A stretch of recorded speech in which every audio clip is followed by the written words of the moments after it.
Hello guys, welcome to RT study classes. मैं आप सभी का अपनी क्लास में स्वागत करती हूं, जिसमें आज हमारी फर्स्ट क्लास है और हम संविधान से संबंधित महत्वपूर्ण टॉप 10 क्वेश्चन लेके आए हैं आपके समक्ष, जो आपके एग्ज़ाम के पॉइंट ऑफ व्यू से आपके लिए बहुत ज़्यादा उपयोगी है। ठीक है, तो आज की हम अपनी क्लास शुरू करते हैं और ये मेरा पहला वीडियो है जो आपके लिए मैंने बनाई हूँ। और प्लीज़ आप मुझे सपोर्ट कीजिए, लाइक एंड सब्सक्राइब। आज हम संविधान पढ़ने से पहले हम कुछ उसकी प्रस्तावना के बारे में, जो संविधान की मूल जड़ तथा आत्मा है, हम उसके बारे में थोड़ा सा परिचित हो जाते हैं। ठीक है, तो पहले हम संविधान के बारे में पढ़ लेते हैं, थोड़ा इसकी प्रस्तावना या उद्देशिका बोलते हैं उसके बारे में पढ़ लेते हैं कि उसमें क्या लिखा है हमारे संविधान के बारे में। और इसमें से कई सारे क्वेश्चन निकल के आते हैं जो एग्ज़ाम में पूछा गया है, पूछा भी जाएगा। ठीक है, तो जैसे इसमें सबसे पहले लिखा है, हम भारत के लोग भारत को एक संपूर्ण संप्रभुत्व संपन्न समाजवादी और पंथ निरपेक्ष लोकतंत्रात्मक गणराज्य बनाने के लिए तथा उसके समस्त नागरिकों को सामाजिक, आर्थिक और राजनीतिक न्याय, विचार और अभिव्यक्ति, विश्वास, धर्म और उपासना की स्वतंत्रता, प्रतिष्ठा और अवसर की समता प्राप्त कराने के लिए तथा उन सब में व्यक्ति की गरिमा और राष्ट्र की एकता और अखंडता सुनिश्चित करने वाली बंधुता बढ़ाने के लिए दृढ़ संकल्प होकर अपनी इस संविधान सभा में आज तारीख 26 नवंबर 1949 को एदत द्वारा इस संविधान को अंगीकृत, अधिनियमित और आत्मार्पित करते हैं। अब इससे आपके लिए क्या क्या क्वेश्चन बन सकते हैं, जैसे कि समाजवादी, पंथ निरपेक्ष और लोकतांत्रिक शब्द कहाँ से लिया गया है। ठीक है, तथा इसके बारे में कहाँ बताया गया है। ऐसे इससे संबंधित संविधान सभा को अंगीकृत, अधिनियमित तथा आत्मार्पित कब किया गया, इसकी तारीख है 26 नवंबर 1949। ऐसे क्वेश्चन बनते हैं तथा ऐसे भी क्वेश्चन बनते हैं, हमने लिए भी हैं अपने इस पीडीएफ में, कि उद्देशिका में भारत शब्द कितने बार उपयोग किया गया है, या कई बार ऐसे पूछा जाता है किन किन शब्दों का प्रयोग किया जाता है। जैसे कि एसएससी यूपीएससी में अधिकतर ऐसे अंदर से क्वेश्चन पूछे जाते हैं जो बहुत ज़्यादा आईएमपी है। ठीक है, और जैसे कि कुछ ऐसे शब्द हैं हमारे पास, जैसे कि समानता, बंधुता, समाजवादी, लोकतंत्रात्मक। इसकी मीनिंग हम तो ऐसे पढ़ने में पढ़ लेते, लेकिन उसके अंतर्गत है क्या, उसकी मीनिंग, उसका अर्थ होता क्या है, इसके बारे में हमको पता रहना चाहिए। जैसे समानता, अगर आपसे कोई अगला इंसान पूछ सकता है कि समानता का मतलब क्या समझते हैं आप, समानता से तो आप बता सकते हैं कि कानून के समक्ष सभी लोग समान हैं, पहले से चली आ रही सामाजिक असमानताओं को समाप्त होना होगा, सरकार हर नागरिक को समान अवसर उपलब्ध कराने की व्यवस्था करे। हमारा संविधान का मूल जड़ी ये है कि हम सबको समान भाव से देखें, सबके लिए समान अधिकार हो, सभी अपने मतलब कोई में मतभेद ना हो। बहुत जगह होता है कि एसटी, एससी, ओबीसी, ऐसे कई बार मतभेद होते हैं। इसी के पॉइंट ऑफ व्यू से आरक्षण दिया गया है कि सभी को समान अवसर मिले, कोई किसी से कम ना हो। ठीक है, हमारे अगर सब धर्म से आगे भी अगर एक शब्द में बोला जाए तो संविधान सबसे ऊपरोपरि है, मतलब सबसे फर्स्ट इसकी प्रायोरिटी है। ठीक है, जैसे कि संप्रभुत्व संपन्न से आप क्या समझते हैं, लोगों को अपने से जुड़े हर मामले में फैसला करने का सर्वोच्च अधिकार है। कोई भी बाहरी शक्ति भारत की सरकार को आदेश नहीं दे सकती, मतलब अपने फैसले अपन ये कर सकते, किसी को मजबूर नहीं किया जा सकता, या कोई भी बाहरी दबाव नहीं बनाया जा सकता जिससे हम अपना मतलब अपने विचार और अपने जो भी हमारी जो दिनचर्या, हम उसको मतलब हमारे पे कोई दबाव डाल के कोई रोक सके, ऐसा कोई नहीं है। बाहरी कोई भी दबाव हम पे नहीं होना चाहिए। हमारे संविधान में ये मुख्य पार्ट है जो हमको संविधान के बारे में जानना चाहिए अधिक से अधिक। समाजवादी का अर्थ है समाज में संपदा सामूहिक रूप से पैदा होती है और समाज में उसका बंटवारा समानता के साथ होना चाहिए। सरकार जमीन और उद्योग धंधों की हकदार से जुड़े कायदे कानून इस तरह बनाए कि सामाजिक आर्थिक असमानता कम हो।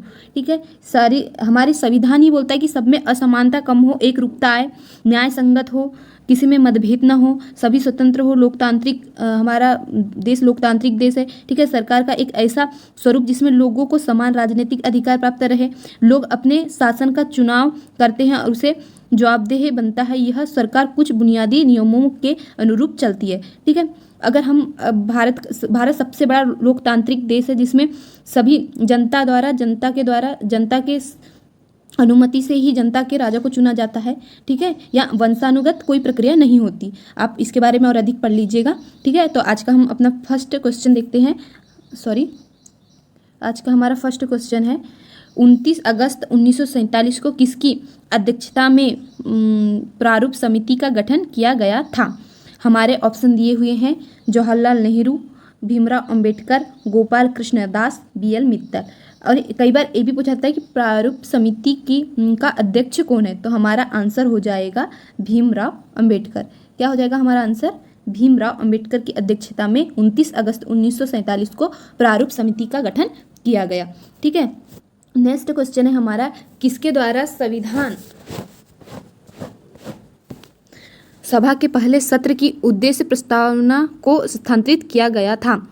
तो किसके द्वारा संविधान सभा की उद्देश्य प्रस्तावना को स्थानांतरित किया गया था?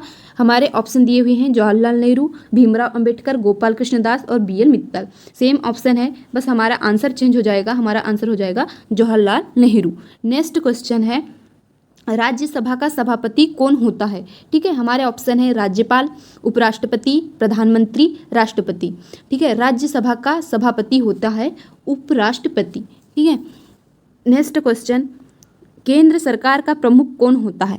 अब देखते हैं केंद्र सरकार में सबसे प्रमुख, वैसे बोला जाए तो राष्ट्रपति सबसे प्रमुख है, वो तीनों बलों मतलब सेनाओं का प्रमुख होता है उसके, लेकिन चलती प्रधानमंत्री जी की है। अगर एक रूप से हम अगर बोल भी सके, और होता ही है कि केंद्र सरकार का प्रमुख प्रधानमंत्री ही होता है। ठीक है, तो हमारा ऑप्शन हो जाएगा प्रधानमंत्री।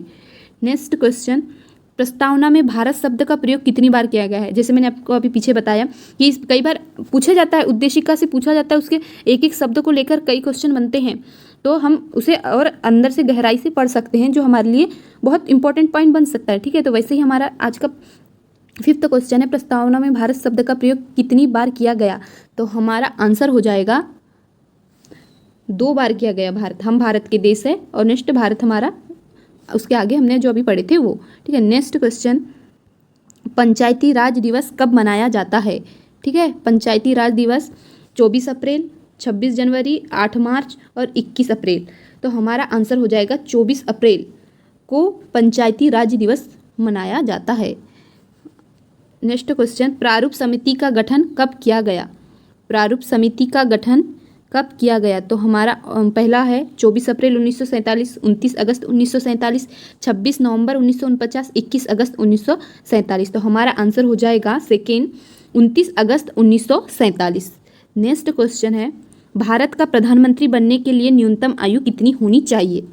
पहला है 35, दूसरा है 30, तीसरा है 25 और चौथा है 21। तो हमारा आंसर हो जाएगा प्रधानमंत्री जी के लिए 25। ठीक है, नेक्स्ट क्वेश्चन, भारत का उपराष्ट्रपति बनने के लिए आवश्यक आयु कितनी होनी चाहिए? ये क्वेश्चन आपके हर एग्जाम में आते हैं, ऐसे छोटे से लेके वनडे एग्जाम में भी आते हैं और बड़े बड़े एग्जाम में भी आते हैं, जिसमें प्री मेंस सब होते हैं, UPSC, MPPSC, जो भी स्टेट लेवल के होते हैं, वनडे एग्जाम, SSC, MTS, सारे एग्जाम में ऐसे क्वेश्चन पूछे जाते हैं पॉलिटी से लेके। ठीक है, संविधान संबंधित ऐसे क्वेश्चन पूछे जाते हैं, उसी प्रकार से हमने लिया गया। भारत का उपराष्ट्रपति बनने के लिए आवश्यक आयु कितनी होनी चाहिए? तो हमारा आंसर हो जाएगा उपराष्ट्रपति के लिए 35, तो राष्ट्रपति के लिए भी 35 ही होनी चाहिए। ठीक है, और नेक्स्ट क्वेश्चन हमने पढ़ा था प्रधानमंत्री के लिए 25। ठीक है, नेक्स्ट क्वेश्चन हमारा आज का आखिरी क्वेश्चन होगा, महाअभियोग की प्रक्रिया कौन से अनुच्छेद के अंतर्गत आती है? तो महाअभियोग जो राष्ट्रपति पर लगाया जाता है, जो हमारे अनुच्छेद 61 के अंतर्गत आता है।